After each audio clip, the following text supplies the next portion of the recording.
मी तुझी बायको नाही काकू आहे. एवढा वेळ तू माझ्यासोबत आता सोड मला.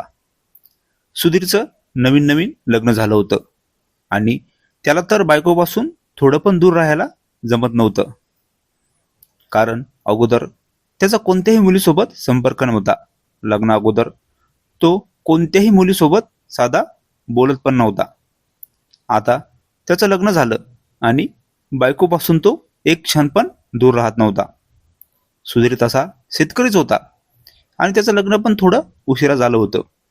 त्याचं लग्न वयाच्या 30व्या वर्षी झालं. सुधीरची चुलत काकू त्याच्याच वयाची होती. काकूसोबत सुधीरचं चांगलं जमायचं. जेव्हा जेव्हा सुधीरला काही अडचण यायची तेव्हा तो त्याच्या काकूला विचारत होता आणि लग्नानंतर त्याने काकूला असं काही विचारलं. त्याची काकू म्हणाली, सुधीर असं काही विचारत नसतात. त्याने काकू पुढे हट्टच केला.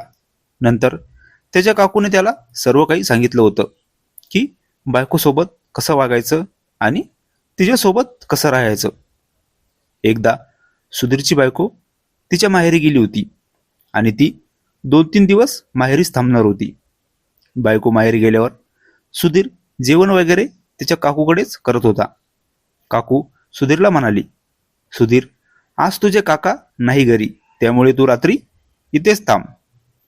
सुधीर रात्री काकूकडेच थांबला आणि अगदी तो काकूच्या जवळच शेजारी शेजारी अंथरून टाकून रात्री सुधीर झोपेच्या धुंदीत काकूच्या जवळ गेला आणि तो विसरला होता की त्याच्याजवळ त्याची काकू आहे.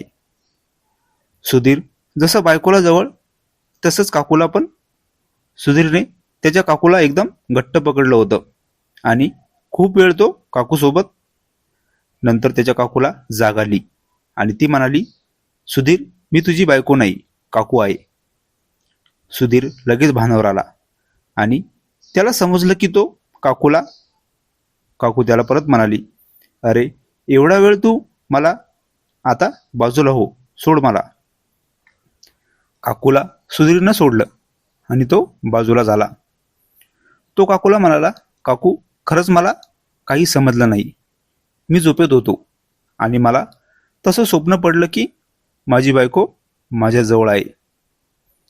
काकू म्हणाली, बरं ठीक आहे, आता तू दूर राहा. नंतर सुधीर त्याचं अंतरून घेऊन दुसऱ्या खोलीमध्ये गेला. मित्रांनो, कथा आवडली असेल तर चॅनलला पण सबस्क्राईब करा. धन्यवाद.